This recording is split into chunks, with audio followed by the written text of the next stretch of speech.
امام باڑہ کھارادر شب 26 مارچ سن 61 مطابق شب 8 شوال جناب علامہ رشید ترابی صاحب کی تقریر سماعت فرمائیے۔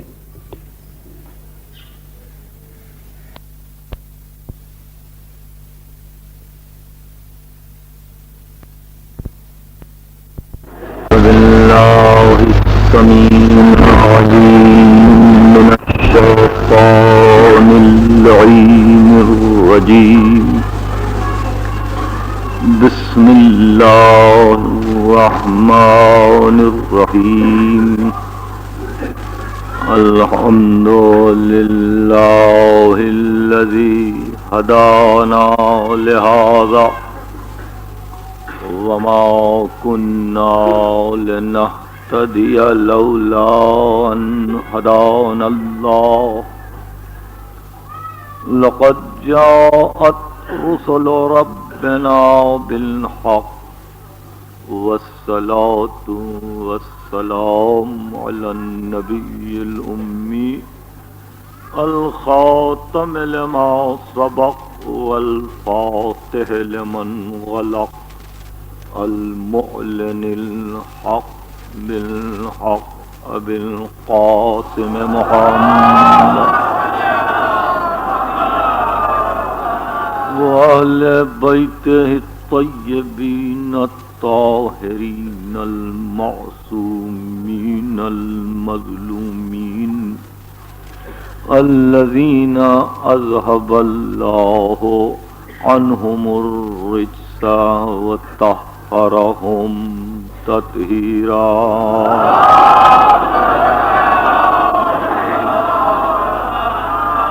أما بعد فقد قال الله سبحانه وتعالى في محكم كتابه الحكيم ومبرم خطابه العظيم وأما الجدار كان لغلامين يتيمين في المدينة وكان تحته كنز لهما وكان أبوهما صالحا فأراد ربك أن يبلغا أشدهما ويستخرجا كنزهما رحمة من ربك وما فعلته عن أمري ذلك تأويل ما لم تستطع عليه صبرا صلوات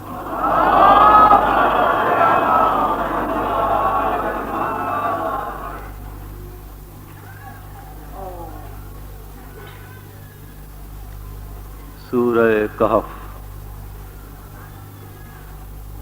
کلام مجید کا 18واں سورہ، آیت کا نشان 82۔ ارشاد ہوتا ہے اور وہ دیوار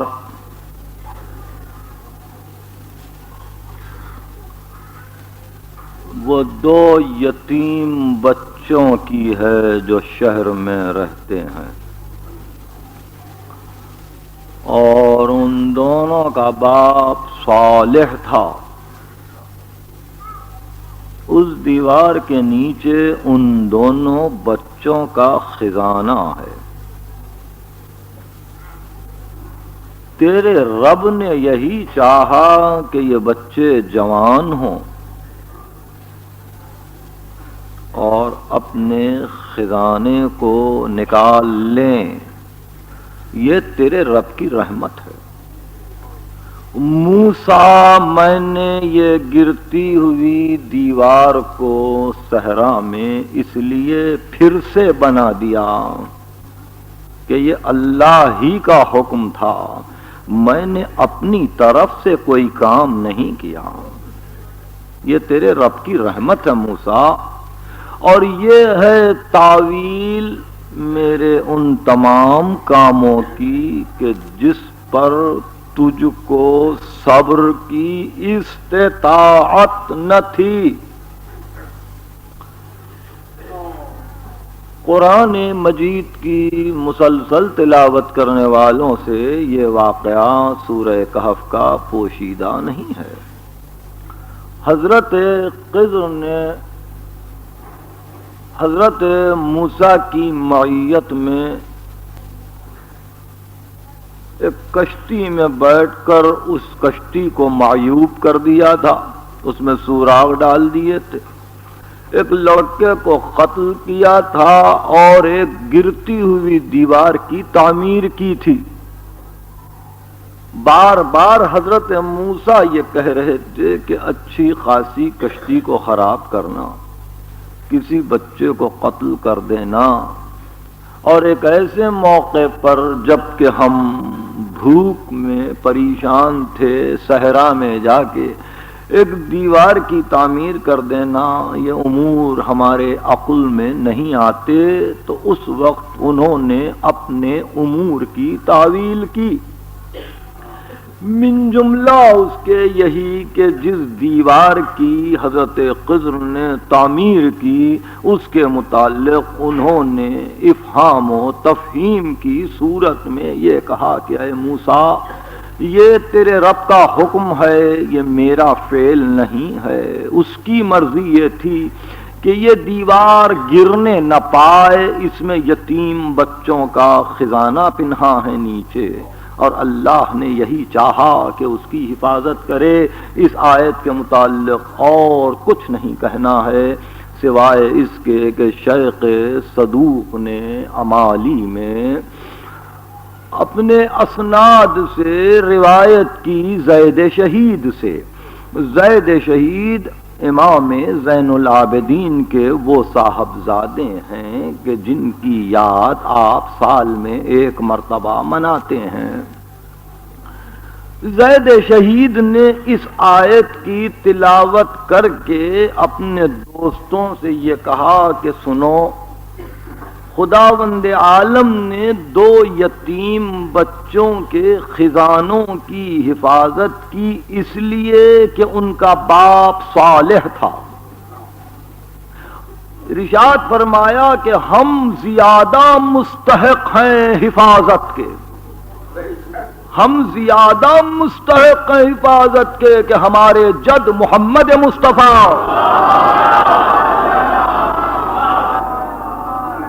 اور ہماری دادی صدیقہ طاہرہ فاطمہ زہرا صلوات اللہ وسلم۔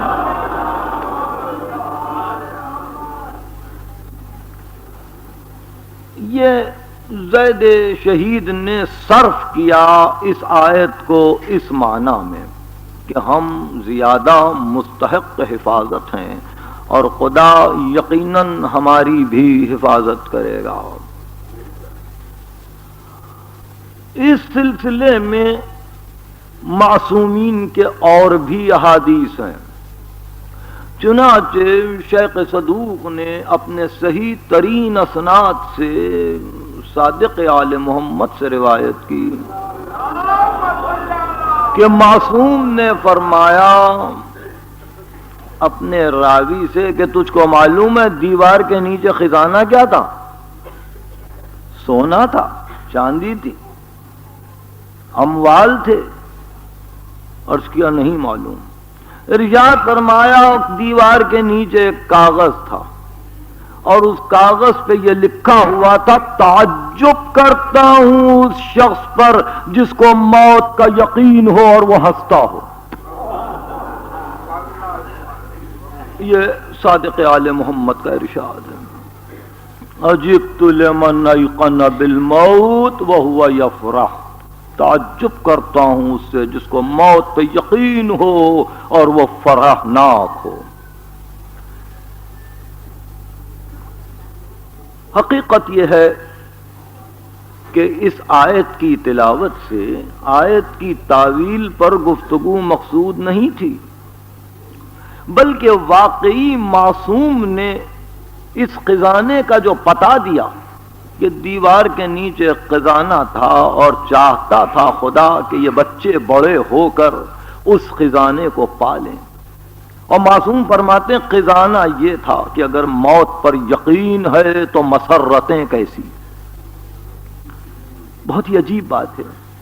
ایسا معلوم ہوتا ہے کہ مستبدین عالم جن کو کچھ ظلم کی عادت سی ہو گئی ہے، جو استبداد پر تلے ہوئے ہیں، ایسا معلوم ہوتا ہے کہ ان کو نہ اپنی موت پر یقین ہے نہ ان کو محشر پر اعتقاد ہے. وہ سمجھتے ہیں کہ اگر موت آنی ہے تو ہم اس کو ٹالیں گے بہت دنوں، اور محشر کے لیے ایسا معلوم ہوتا ہے کہ قطعاً عقیدہ نہیں ہے محشر پہ، ورنہ انسان اتنا ظالم تو ہو نہیں سکتا. ظلم کے اس کمال پر تو انسان جا نہیں سکتا. دولتیں، وجاہتیں، سلطنتیں، امیریاں، تونگری، یہ سب کی حد نزا کا جھٹکا ہے نا. یا کوئی اس پہ اعتراض ہے کسی کو؟ نزا کی ہچکی اس پورے تبختر کی حد ہے، اس پورے تکاثر کی حد ہے. اور پھر کیا ہے کچھ نہیں معلوم. حضرت ذوالقرنین کا نام اس آیت کے بعد ہی قرآن میں آیا ہے، سورہ کہف میں. مفسرین نے کہا وہ بھی بڑے حکیم تھے، کسی نے کہا نہیں ربع مسکون عالم پر حکومت رکھتے تھے، کسی نے کہا ساری دنیا میں دو ہی مومن حکمران تھے، یا حضرت سلیمان یا حضرت ذوالقرنین، اور دو کافر ساری دنیا پر حکمران تھے، یا فرعون یا بخت نصر. تو یہ ذوالقرنین کے متعلق ایک عجیب بات مشہور ہے، یاد رکھیے یہ چھوٹی چھوٹی باتیں ہیں، کہ ایک مرتبہ راستے سے گزر رہے تھے، ایک قبرستان میں پہنچے، دیکھا ایک بڈھا آدمی بہت سی قبروں سے، بوسیدہ قبروں سے کھوپڑیوں کو نکال کے الٹ رہا ہے. کبھی الٹتا ہے، پلٹتا ہے، پھر اس کو رکھ دیتا ہے، پھر الٹتا ہے، پھر اس کو دیکھتا ہے، رکھ دیتا ہے. جا کے ذوالقرنین کھڑے ہو گئے، کہا کیا ہو رہا ہے؟ یہ انسانی کھوپڑیوں کو قبر سے نکال کے کیا دیکھ رہا ہے؟ کہا حضور 20 برس سے یہی کام کر رہا ہوں کہ ان کھوپڑیوں کو دیکھ کے یہ پہچانوں اس میں دولت مند کون ہے اور فقیر کون ہے. 20 برس سے یہی کام کر رہا ہوں کہ یہ پہچانوں کھوپڑی کو دیکھ کے کہ اس میں دولت مند کون ہے اور فقیر کون ہے. حضرت ذوالقرنین جیسے حکیم عبرت لیتے ہوئے چلے کہ کہاں ہے حد تونگری، کہاں ہے حد وجاہت و سلطنت و حکومت. اور اس طرح سے ذرا سی عارضی حکومتوں پر اکڑنے والے اگر ظلم پر تل جائیں تو پھر صد آفریں ہے مظلوم کے اس صبر پر. جو یہ یقین کر کے صبر کر رہا ہے کہ محشر میں تو آنا ہے نا.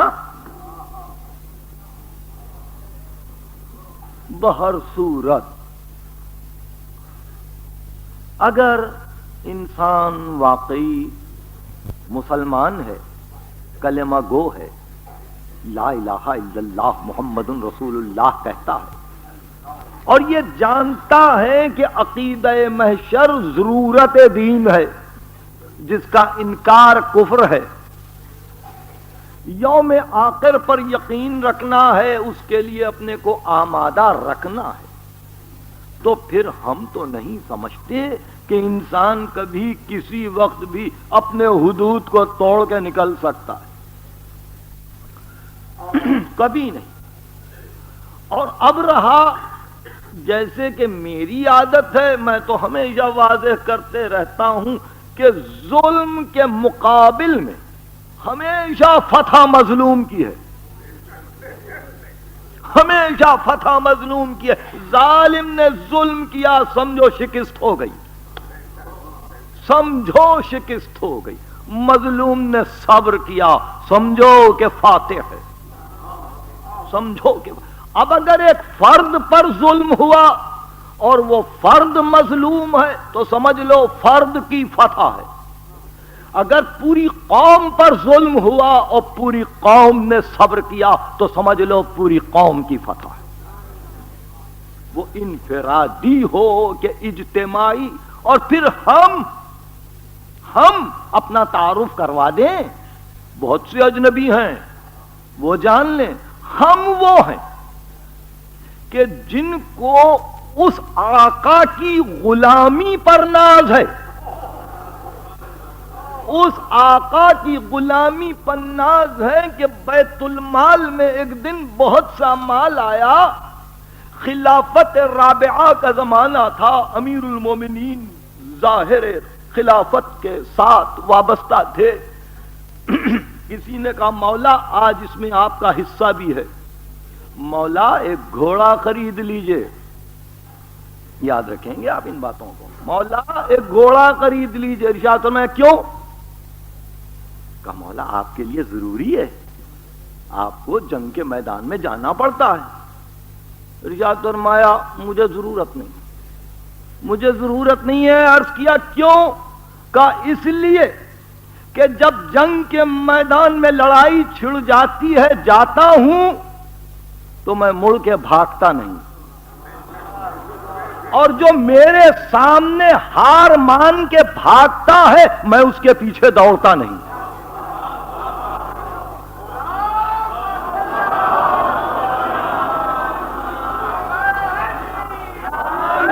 مجھے گھوڑے کی ضرورت نہیں، سن لو ہم اس کے غلام ہیں. کیا کہہ رہا ہوں، کیا کہتا رہوں گا، میرا دل ہی بہتر جانتا ہے. یعنی جب چھڑ جائے پیکار تو نہ پلٹنے کا مقام ہے، اور اگر کوئی بھاگ رہا ہے تو نہ اس کے پیچھے دوڑنے کی عادت ہے. یہ تربیت ہے جو مولا نے عطا کی ہے، اور اس پر زندگی ہے. گھبرانے کا موقع نہیں.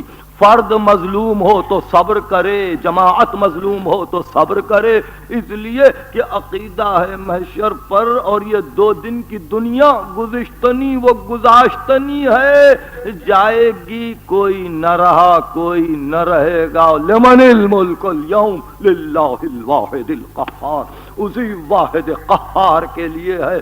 اس دن نہ فرائنا ہیں، نہ اکاسرا ہیں، نہ قیاسرا ہیں. اس دن نہ نماردہ ہیں، اس دن نہ سلطنتیں ہیں، نہ وجاہتیں ہیں. اور اس دن آواز آ رہی ہے فقد جئتمونا فرادا. آج ہماری بارگاہ میں اکیلے آئے، اکیلے آئے. کہاں ہیں تمہارے مجمع؟ کہاں ہیں تمہاری اکثریتیں؟ کہاں ہیں تمہاری وجاہتیں؟ کہاں ہیں وہ تمہارے سفارش کرنے والے جن پر تم کو ناز تھا؟ آج تم اکیلے ہماری بارگاہ میں آئے، جیسے ہم نے تم کو پہلی مرتبہ تنہا پیدا کیا تھا. آج تم تنہا ہماری بارگاہ میں آئے، تم کو ایسا ہی آنا تھا. اور ادھر صاحبان ایمان کے لیے کہا یوم لا یخزی اللہ النبی والذین آمنوا معہ. خدا اس روز محشر اپنے نبی کو رسوا نہ ہونے دے گا، اور صاحبان ایمان اس کے ساتھ ساتھ رہیں گے. نورہم یسعی بین ایدیہم وبایمانہم. ان کا نور کبھی داہنے جانب دوڑتا ہوگا، کبھی سامنے دوڑتا ہوگا. یقولون ربنا اتمم لنا نورنا. اور وہ کہتے ہوں گے پروردگار ہمارے نور کو اور مکمل فرما. تو مظلوم نہ یہاں تنہا ہے نہ وہاں تنہا ہے. ظالم یہ محسوس کرتا ہے کہ یہاں تو بڑے مجمع ہیں، کون میرا بگاڑ سکتا ہے. مگر حقیقت میں ظلم کے اعتبار سے یہاں بھی تنہا ہے، وہاں بھی تنہا ہے. اس کے ساتھی اس سے دور بھاگتے ہیں، اس کے عزیز اس کو اچھا نہیں سمجھتے ہیں. اس کے مصاحب اس سے دوری چاہتے ہیں، ایک تنہائی سی تنہائی محسوس کرتا ہے۔ بہر صورت عزیزان گرامی، ناز یہی ہے کہ مظلوم ہے، مظلوم ہے۔ ایک بات یاد رکھیے کہ لاہور میں ایک بڑے ذمہ دار افسر نے، جو بہت ہی تعلیم یافتہ بھی ہیں، ایک بڑے مقام پہ فائز ہیں، ایک دن عجیب ناصحانہ انداز میں میرے ایک دوست سے کہنے لگے کہ بھئی بڑی عجیب بات ہے کہ مجلسوں میں محرم کی ہو یا کبھی کی، یہ اتنا ذاکرین ہنگامہ کرتے ہیں حسین کی مظلومیت کا، کہ ایسے مظلوم تھے، ایسے مظلوم تھے، ایسے مظلوم تھے، یہاں تک کہ وہ مظلومیت کی داستان سنتے سنتے طبیعت پریشان ہو جاتی ہے، طبیعت پریشان ہو جاتی ہے۔ تو یہ صاحب بڑے خاموش ہو گئے۔ وہ ان کا آنا کبھی کراچی میں ہوا، انہوں نے یہ تذکرہ میرے سامنے کیا، میں نے کہا حیرت ہے، مجلسوں میں اس قدر جاتے ہو، ذرا سا جواب نہ دے سکے، ذرا سا جواب نہ دے سکے۔ حسین کی مظلومیت کی داستان نہ دہرائی جائے تو کیا حسین کے ظلم کو بیان کیا؟ بھئی دو ہی چیزیں ہیں نا، یا مظلوم یا ظالم۔ حسین مظلوم ہے تو کیا مظلوم نہ کہو، پھر کیا کہیں؟ ان کا ظلم بتلائیں، سمجھنے کی کوشش کیجئے۔ اچھا، اس کے نفسیاتی اثرات کیا تھے؟ وہ کیوں کہہ رہا تھا پڑھا لکھا آدمی کہ حسین کی مظلومیت پر اس قدر گفتگو نہ ہو؟ وہ یہ سمجھ رہا تھا کہ مظلومیت پر گفتگو نہ کرو، شجاعت پہ گفتگو کرو۔ تو یہ تو گفتگو اور ہو گئی، یہ اور گفتگو ہو گئی۔ گفتگو یہ ہے کہ ظالم وہ ہوتا ہے جو بزدل ہو، مظلوم ہی وہی ہے جو شجاع ہو۔ مظلوم اسی کو کہتے ہیں جو شجاع ہو۔ ہمیشہ بزدل ظلم کرتا ہے، بزدل ظلم کرتا ہے، اور جو شجاع ہوتا ہے وہ مظلوم ہو جاتا ہے۔ مظلومیت عین شجاعت ہے، مظلومیت عین شجاعت ہے۔ یعنی شجاعت وہ صبر ہے کہ پائے استقامت پیچھے نہ ہٹے۔ اگر کسی نظریے کا اعلان کر دیا تو پھر قدم پیچھے نہ ہٹے، اب جو کچھ بھی ظلم ہو، جو کچھ بھی ظلم ہو۔ مظلوم اسی کو کہتے ہیں کہ اس کے نظریات بار بار نہ بدلیں، ایک نظریے پر قائم ہو، صبر کرے، ظلم اٹھائے۔ اور ظالم وہ جو بزدل ہے، ہر ظالم بزدل ہے، ہر ظالم بزدل ہے۔ اگر تاریخ اسلام میں کسی نے ظلم کیا تو وہ بزدل ہے، اور تاریخ انسانیت میں کسی نے ظلم کیا تو وہ بزدل ہے۔ اب اس کے بعد ظلم کی تاریخ پر نظر ڈالیے تو پتا چلے گا کہ بزدلی کی تاریخ، جوبن کی تاریخ، ورنہ شجاعت کی تاریخ کچھ اور ہوتی ہے۔ شجاعت وہ کہ جہاں تلوار امر حق میں کھنچے، شجاعت وہ کہ جہاں پیکار امر حق میں ہو۔ تو جب امر حق میں پیکار کا اعلان ہو تو اس وقت پیچھے ہٹنے والے اگر کسی کا گھر جلانے جائیں تو وہ بزدل نہیں۔